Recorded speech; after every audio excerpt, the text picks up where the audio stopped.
And we're live. Welcome back, everyone. Onan here. Um, I am at home waiting for our youngest to wake up. So if you hear a little buzzing in the background, that's just the baby monitor. My wife actually has jury duty today, or at least this morning. And so I'm just kind of waiting around at home till our sitter arrives. And I thought I would hop on and talk about something, hopefully briefly, that is sort of been crystallizing in my mind for a while. And and part of it, I was reading an article this weekend, and I'm actually going to do a separate episode on that. I'm not sure if I'll do that on this channel or UCM or maybe both. Um, but it very much relates to it. And the article was it's an older article.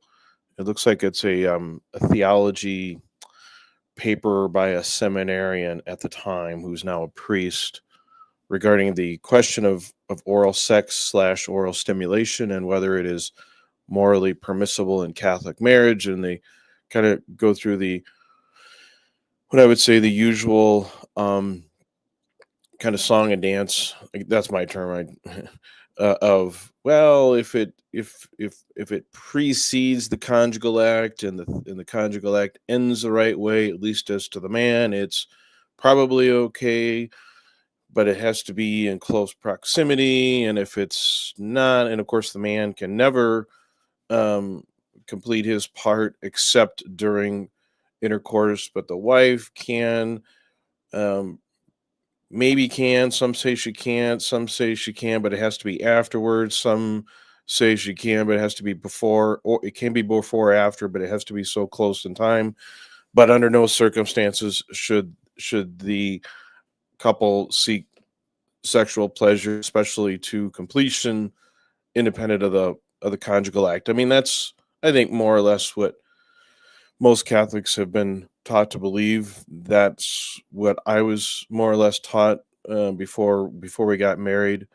Um, Although I think there is some now, I think there's some at least reasonable room for debate about whether that is actually the correct standard or not.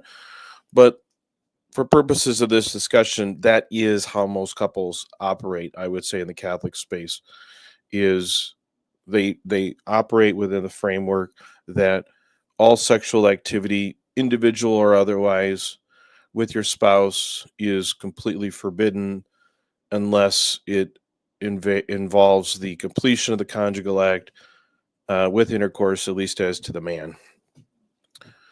And what that does, in effect, is it forces Catholic couples, I think, to seek out the conjugal act, the full sexual act, more than they probably need to, and probably more than they even would necessarily want.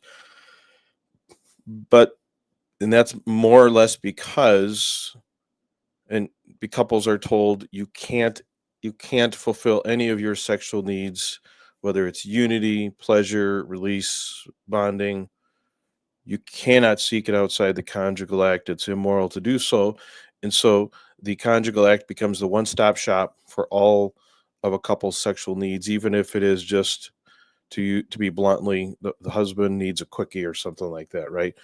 Everything has to flow through the conjugal act, and it creates a tremendous amount of stress, I think, both emotionally and relationally as well as spiritually on the couple and on the marriage, especially on the wife. And I think it really does represent the major tipping point for why Catholic marriage is it can be extremely difficult for couples, a lot of couples at certain points in their marriage. Now, maybe that's the way it's supposed to be. I'm not here saying it's not. I'm just identifying the problem. I'm identifying the point of friction here, if you will. And that's where you get into the whole, couples trying to figure out, well, NFP, if we can only use the conjugal act, we're going to have to use NFP if we don't want to be completely abstinent. And then you're trying to do all the stuff that I talk about regularly and the difficulties of that in life and with kids and all the stuff that comes up. So couples are constantly, when they have this natural desire for sexual intimacy or sexual enjoyment at all, it has to, result in the conjugal act, which maybe one spouse wants it more than the other. Maybe they both want it, but they can't have it. Maybe neither one of them particularly wants the full conjugal act, but they want or experience a need for some of the various benefits of sexual expression and intimacy. But you're constantly under this moral concern that if we do something other than the conjugal act, it's sinful. And that, in my opinion, represents um,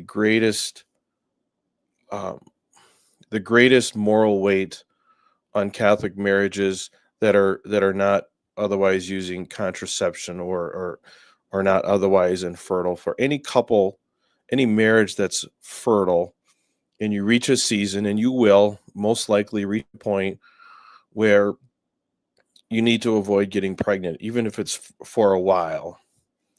Um, and when that happens, this is where the strain becomes extreme. It becomes heavy, and it can become extreme for certain couples. And it's the strain would not be absent, but it would be much easier for couples to endure if they had other outlets, other moral outlets for the sexual needs they have as a couple outside the conjugal act. I'm simply stating as a fact, and I will confidently say this is true, that for most couples, having recourse or the availability of other outlets would not make marriage easy. It's not going to make marriage easy, and not having the conjugal act is going to be a sacrifice, but it makes it a more manageable problem for them. And I personally believe will actually elevate the conjugal act, because you sort of save it for when it's special. You save it when everything is makes sense, and you're both wanting that, and you can both enjoy that, and you don't run the risk of sort of forcing one or both spouses to engage in that when they're just not necessarily up for that at the time. It would really take that pressure off, and I believe make the conjugal act more special, rather than, I think it really gets treated as unspecial. The way that we have this framework that it's the only way that couples can express themselves sexually. But I'm just stating a fact. I'm not making a moral judgment one way or another about that, but simply stating a fact that I don't think really gets considered in the discussions, official discussions about these things. Certainly doesn't come across in Christopher West, etc. You're always told, well, life is hard, marriage is a sacrifice, carry your cross. And well, that is, I think, true to some extent. It's not really a moral standard for whether something is sinful or not. I mean, that's really what it comes down to. Is it hard? Yeah. Would your solution make it easier? Yeah. Well, therefore, it must be a sin to do what you want to do. I mean, that is, if you like, whether you like it or not, more or less, I think the gauge that people use to consider these kinds of issues, and the fact that we are a faith of suffering, if you will. The cross is at the central, essential to our faith. It is very easy to simply capitulate, I guess, if you will, to these things simply because they're difficult. Because if it's difficult, that must mean that's the way God wants it. Maybe God does, maybe God doesn't. But I think it is used to really kind of gloss over some of these. I think are real concerns and objections, if you will. So that is my point here. Is I think that many of the problems and difficulties that Catholic couples have, those of us that are not using contraception, trying to be faithful to the church, um, a great deal of the difficulties and strains we have on our marriage are because of this standard that people are trying to follow. And it's a standard that, as I'll talk about in other videos, has a whole bunch of holes in it. Now, maybe those holes can be filled. Maybe those gaps have an explanation. I personally just haven't seen them, but I will always invite people to come on and fill in those gaps. But there are gaps. I think there are fundamental gaps in the foundational basis for that moral concept that married couples may only engage in the conjugal act, the full conjugal act, and everything else is more or less sinful. I think that is I think that is the issue the church has to confront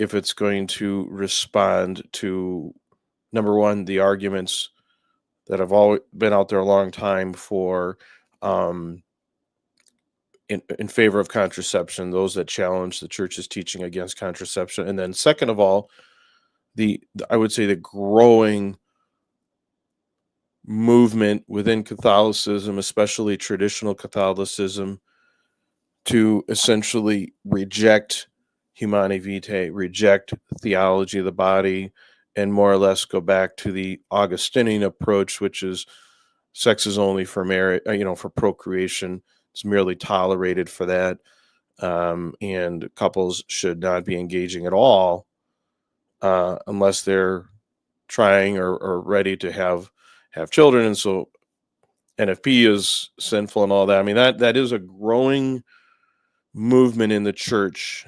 I think in part because of the rubble left over from theology of the body and humani vitae and things like that. So I think it really, really warrants thoughtful and empathetic consideration. And I'm willing to have that conversation with anyone. I just don't see anyone else having it out there. So that's why I bring this stuff to you. So that was my point. I'm going to go ahead and wrap this up. I will be doing more videos on this. I will be doing a very detailed video on this article and breaking down some of the problems I see in the logic of it on another video. But I want to just kind of throw that out there and sort of set the stage for the conversation. So appreciate everyone who was listening to the live stream, everyone who comments after the fact. Feel free to leave a comment or get a hold of me if you have any thoughts, questions, or concerns. Otherwise, thanks for watching. And until next time, everyone, have a good one.